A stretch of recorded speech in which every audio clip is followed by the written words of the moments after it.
कि जो विधायक हैं, जो जनप्रतिनिधि हैं, उनकी सरकार में सुनवाई उतनी नहीं हो रही है जितनी होना चाहिए।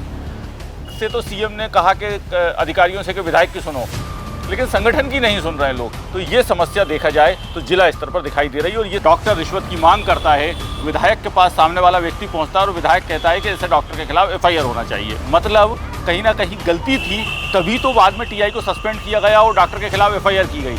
अगर विधायक का ये दर्द है तो आम आदमी का दर्द जो है वो इससे ज़्यादा होगा। तो सरकार के लिए चिंता का विषय है। सीएम के लिए कोई बड़ी परेशानी खड़ी कर पाएंगे ऐसा नहीं दिखाई दे रहा। लेकिन हाँ, ये जरूर है कि यदि ये विधायक इस तरीके से नाराज़गी दिखाते रहे, ये विधायक यदि इसी तरीके से कुछ घटनाएं होती रहीं, तो सरकार का ध्यान इन सब चीज़ों में जाएगा, जिससे गवर्नेंस में फ़र्क पड़ेगा।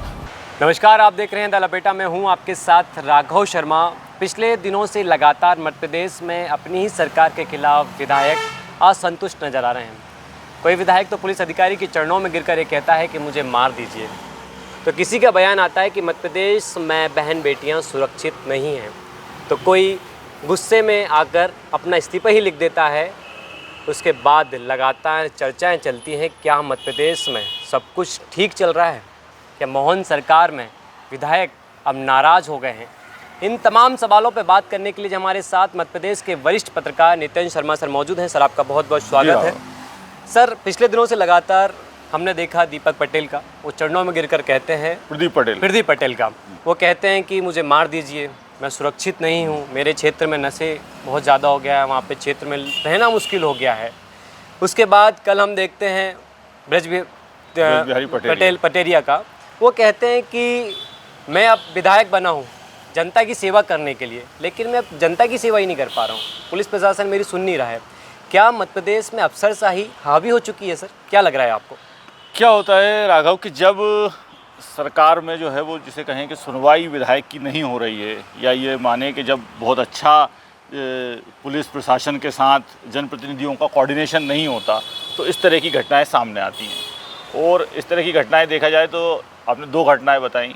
अजय बिश्नोई जी ने भी कल एक ट्वीट करा और उन्होंने कहा कि जो सरकार है वो शराब ठेकेदारों के सामने नतमस्तक है। तो ये जो भी सारी घटनाएं हो रही हैं, इससे एक चीज़ सामने आ रही है कि जो विधायक हैं, जो जनप्रतिनिधि हैं, उनकी सरकार में सुनवाई उतनी नहीं हो रही है जितनी होना चाहिए। सीएम ने एक बैठकें भी करी थी, अगर आपको याद हो तो उन्होंने पूरे ज़िले की बैठकें बुलाई थी, जिसमें अधिकारियों के साथ विधायकों को पहली बार ये शुरुआत हुई थी और ऐसी उम्मीद थी कि मध्य प्रदेश में कुछ नया दिखाई देगा। लेकिन अभी जो हालात दिखाई दे रहे हैं, एक के बाद एक 4-5 जो घटनाएँ हुई हैं, उससे बड़ा साफ ये नज़र आ रहा है कि जो विधायक हैं उनकी ज़िलों में सुनवाई जो है जितनी होना चाहिए उतनी नहीं हो रही। वहीं एक दूसरी शिकायत भी आ रही है जो अभी सामने नहीं आई है कि विधायक तो अपनी कई लोग पीड़ा रख रहे हैं, लेकिन जो संगठन के लोग हैं ज़िलों में, बीच में उन्होंने भी आके अपने संगठन में बात उठाई थी कि साहब ज़िले में जो है वो विधायक से तो सीएम ने कहा कि अधिकारियों से कि विधायक की सुनो, लेकिन संगठन की नहीं सुन रहे हैं लोग। तो ये समस्या देखा जाए तो जिला स्तर पर दिखाई दे रही है। और ये सब उसी के परिणाम है कि प्रदीप पटेल ने जो है वो एक अधिकारी के सामने जो है वो दंडवत प्रणाम का, एक्चुअली वो दंडवत नहीं है, वो एक तमाचा है जो सिस्टम है उसके मुंह पर कि अगर एक विधायक किसी अधिकारी के सामने लेट रहा है तो वो साधारण घटना नहीं है, वो कोई दंडवत प्रणाम श्रद्धा के साथ नहीं कर रहा, वो उसके दर्द के साथ कर रहा है। तो इस तरह की चीज़ से साफ ये है कि जो स्थिति इस समय दिखाई दे रही है प्रशासन और जनप्रतिनिधियों के बीच में, वो कोऑर्डिनेशन नहीं है। तो सर, इसका कारण क्या बन रहा है? लगातार सीएम मोहन यादव कहते हैं कि अफसर और विधायक आपस में तालमेल रखें, समन्वय बनाने की कोशिश करें, अफसरशाही हावी नहीं होगी, मोहन यादव कहते हैं। लेकिन गोपाल भार्गव का एक बयान और आ जाता है पुलिस प्रशासन को लेकर कि प्रदेश में बहन बेटियां सुरक्षित नहीं हैं, और सीएम मोहन यादव कहते हैं कि प्रदेश में बहन बेटियां सुरक्षित हैं, पुलिस प्रशासन बिल्कुल सतर्क होकर काम कर रहा है और पूरी चीज़ें हम देख रहे हैं। लेकिन गोपाल भार्गव का एटीट्यूड ये बताता है कि मध्य प्रदेश में उनकी ही सरकार के विधायक कहते हैं कि बहन बेटियां सुरक्षित नहीं हैं। आपको क्या लग रहा है इस विषय पर सर? देखिए, गोपाल भार्गव 9 बार के विधायक हैं। हाँ, सरकार में लंबे समय तक मंत्री रह चुके हैं, नेता प्रतिपक्ष रह चुके हैं। अगर ज़मीनी स्थिति अगर हम कहें कि मध्य प्रदेश में कुछ नेता जो ज़मीन की स्थिति को बहुत अच्छे से समझते हैं तो गोपाल भार्गव उनमें से एक हैं। यदि गोपाल भार्गव ये बात कह रहे हैं तो कुछ ना कुछ इसके पीछे कारण होगा, क्योंकि कल ही की अगर हम घटना लें, ब्रज बिहारी पटेरिया जो है वो थाने में एक विधायक एक एफआईआर लिखवाने जाता है, वो एक घटना को लेकर जाता है कि एक सर्पदंश से किसी व्यक्ति की मृत्यु हो गई, उसका मृत्यु प्रमाण पत्र बनवाना है, डॉक्टर रिश्वत की मांग करता है, विधायक के पास सामने वाला व्यक्ति पहुँचता है और विधायक कहता है कि ऐसे डॉक्टर के खिलाफ एफआईआर होना चाहिए। जब एफआईआर नहीं होती थाने में तो विधायक धरने पर बैठता है, फिर एफआईआर भी होती है और टीआई सस्पेंड भी होता है। क्या ये पहले नहीं हो सकता था? मतलब कहीं ना कहीं गलती थी, तभी तो बाद में टीआई को सस्पेंड किया गया और डॉक्टर के खिलाफ एफआईआर की गई। ये सब चीज़ें सोता। और इससे दूसरी एक चीज़ निकल के आती है, यदि ये विधायकों का दर्द है, यदि एक विधायक कह रहा है कि उसके कहने से एफआईआर नहीं हो रही, एक विधायक कह रहा है कि नशे का जो कारोबार है वो बंद होना चाहिए, एक विधायक जो है वो ये अपनी पीड़ा रख रहा है कि जो बेटियों के साथ घटनाएं हो रही हैं वो ठीक नहीं हो रही, तो आम आदमी का दर्द मतलब इससे ज़्यादा होगा। बिल्कुल सर। तो अगर विधायक का ये दर्द है तो आम आदमी का दर्द जो है वो इससे ज़्यादा होगा, तो सरकार के लिए चिंता का विषय है। सर, क्या मोहन सरकार में हम देखें कि गृह मंत्री खुद सीएम मोहन यादव हैं और लगातार प्रदेश के अंदर बड़ी बड़ी घटनाएं हम देख रहे हैं, छोटी छोटी 5 साल की बच्ची के साथ रेप हो जाता है, 3 साल की बच्ची के साथ रेप हो जाता है, लेकिन अंकुश लगता हुआ दिखाई नहीं दे रहा। कोई ऐसी कार्रवाई नज़र नहीं आ रही कि उस पर अंकुश लग जाए और पूरे प्रदेश में एक माहौल तय हो जाए कि मोहन यादव एक्शन मोड में नज़र आ रहे हैं। ऐसा आपको दिखाई दे रहा है? कोई घटना पर आपको याद है सर? मुझे तो अभी तक 9 महीने में कुछ चीज़ों पर उन्होंने शुरू में कार्रवाई की, हाँ, लेकिन अकेले जिसे कहें कि चाहे वो मुख्यमंत्री हो या गृह मंत्री हो, ये उसके जैसे अब भोपाल का ही हम घटना लें तो भोपाल में ड्रग्स की फैक्ट्री चल रही थी। बिल्कुल, ये अपने आप में बहुत बड़ी घटना थी कि भोपाल में ड्रग्स की फैक्ट्री चल रही है, नशे का कारोबार जो है, मतलब भोपाल बेस हो गया है जहाँ से आप आसपास के राज्यों में ड्रग्स सप्लाई हो रही है, और उसका पता जो है वो यहाँ पर पुलिस को नहीं है, यहाँ का इंटेलिजेंस को वो पता ही नहीं है कि यहाँ एक ड्रग्स की फैक्ट्री चल रही है। तो ये अपने आप में एक बड़ा, जिसे कहें कि एक बहुत बड़ी घटना थी जिस पर कार्रवाई होना चाहिए थी। कि हम बाद में अगर ये कहें कि साहब वो गुजरात पुलिस ने हमसे सहयोग मांगा और हमने साथ में कार्रवाई की, तो ये बात सही है कि आपको कुछ कुछ कार्रवाई जो है वो करते रहना पड़ेगा, और कार्रवाई करने के लिए एक बड़ी ट्रांसपेरेंसी होना चाहिए। कि जैसे ये ड्रग्स वाली घटना हुई, इसमें बड़ा साफ दिखाई दिया कि जो इंटेलिजेंस है उसका फेल्यूर है, कि उनको 7 महीने से ड्रग्स के बारे में नहीं पता था। वो ठीक है, गुजरात पुलिस ने आपका सहयोग लिया, एटीएस ने आपका सहयोग लिया, दिल्ली एसीबी ने आपका सहयोग लिया, लेकिन जो लोग इंटेलिजेंस जिनका फेल्यूर था उन पर तो कार्रवाई होना चाहिए था। तो कार्रवाई होना चाहिए, और अगर कार्रवाई होती रहेगी तो एक लोगों में डर बना रहेगा कि सरकार जो है अगर कहीं चूक होती है तो कार्रवाई करती है। सर, मध्य प्रदेश की राजधानी भोपाल है, तमाम अधिकारी यहाँ हैं, विधायक मोहन यादव का भी घर, सीएम मोहन यादव का भी निवास यहीं पे है। जब राजधानी में ऐसी घटना होती है, 1800 करोड़ का ड्रग्स पकड़ा जाता है, खुलेआम वो फैक्ट्री चली रही थी 2 महीने से, तो पुलिस प्रशासन, उसका खुफिया एजेंसी कहाँ थी सर?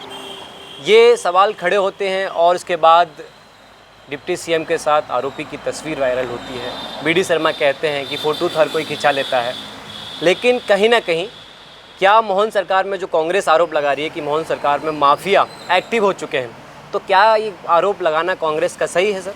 देखिए, पॉलिटिकल पार्टीज़ का काम होता है, सत्ता पक्ष और विपक्ष एक दूसरे पे आरोप लगाता है, लेकिन किसी भी इस तरह की यदि कोई घटना होती है तो ऐसी घटनाओं में पूरी जांच जो है वो होना चाहिए।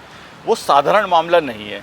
हरीश आंजना जो पकड़ाया है वो साधारण अपराध नहीं है, वो ड्रग्स की फैक्ट्री चला रहे थे, ये कोई छोटा कारोबार नहीं है। तो ऐसे मामलों में जो कार्रवाई है या जो भी चीज़ें हैं वो बहुत, जिसे कहें कि बारीकी से होना चाहिए, इसमें जांच होना चाहिए। क्योंकि आज किसी पे ठीक है, हम ये आरोप भी नहीं लगा सकते कि किसी के साथ किसी का फ़ोटो आया तो वो उस बिजनेस में उसके साथ लिप्त था, हम ऐसा नहीं कह सकते, लेकिन इसमें जांच होना चाहिए।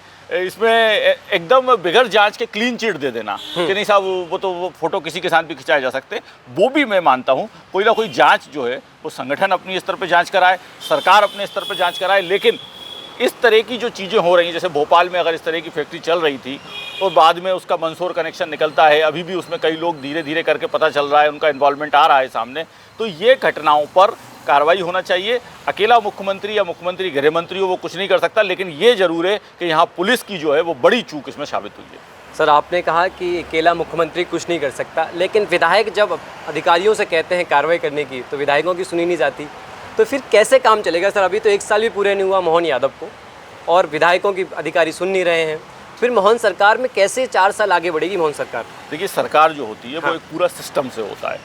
जैसे हम अखबार निकालते हैं तो एक एडिटर होता है, रिपोर्टर होते हैं, डेस्क होती है, सब होती है, वैसी सरकार का एक सिस्टम होता है। डीजीपी हैं, चीफ सेक्रेटरी हैं, प्रिंसिपल सेक्रेटरी हैं, पुलिस पूरा डिपार्टमेंट है, नीचे तक अमला होता है। ये सारे अमले का जिसे कहें कि मॉनिटरिंग होती है, समीक्षा होती है। कौन अधिकारी जो हैं वो अच्छा काम फील्ड में कर सकते हैं, उनको फील्ड में लगाना पड़ता है। जो अधिकारी टेबल पर वर्क कर सकता है उसको टेबल पर लगाना पड़ता है। तो आपको सबसे बड़ी बात यह है कि जो मुख्यमंत्री और गृह मंत्री और उनकी जो टीम है उनको मूल रूप से इस पर ध्यान देना पड़ेगा कि उनके द्वारा जिन लोगों को जहां लगाया गया है क्या वो अपना काम ठीक से कर रहे हैं, और यदि वो अपना काम ठीक से नहीं कर रहे तो उनको बदलना पड़ेगा, उसमें चेंज लाना पड़ेगा, वरना मध्य प्रदेश में ऐसी घटनाएं बार बार दिखाई देगी। सर आखिरी सवाल मैं आपसे ये लूँगा कि अभी एक साल होना रहा है सीएम मोहन यादव को सरकार संभालते हुए, लेकिन लगातार विधायक इस हिसाब से मोर्चा खोल रहे हैं सरकार के खिलाफ या अपनी सरकार के खिलाफ। आने वाला टाइम क्या मोहन यादव के लिए चुनौती भरा होगा सर? देखिए, मोहन यादव के लिए फ़िलहाल चुनौती मुझे इसलिए नहीं दिखाई देती क्योंकि इस विधायक दल ने मोहन यादव को नहीं चुना था। मोहन यादव को दिल्ली में भारतीय जनता पार्टी के केंद्रीय नेतृत्व ने चुना था। भारतीय जनता पार्टी का केंद्रीय नेतृत्व भी आज की तारीख में जहां भी जो भी सीएम को चुनना है वही चुनता है। तो ये विधायक जिसे कहें कि सीएम के लिए कोई बड़ी परेशानी खड़ी कर पाएंगे ऐसा नहीं दिखाई दे रहा। लेकिन हाँ, ये ज़रूर है कि यदि ये विधायक इस तरीके से नाराज़गी दिखाते रहे, ये विधायक यदि इसी तरीके से कुछ कुछ घटनाएं होती रहीं तो सरकार का ध्यान इन सब चीज़ों में जाएगा जिससे गवर्नेंस पर फ़र्क पड़ेगा। दूसरा, जो दिल्ली में केंद्रीय नेतृत्व बैठा हुआ है वो भी इन चीज़ों को ठीक करने का फिर प्रयास करेगा, क्योंकि उसको लगेगा कि विधायक में, सीएम में, संगठन में, सब में कोऑर्डिनेशन होना चाहिए। लेकिन हाँ, किसी के लिए कोई खतरा नहीं है, लेकिन ऐसी घटनाएं भारतीय जनता पार्टी के लिए शुभ नहीं है।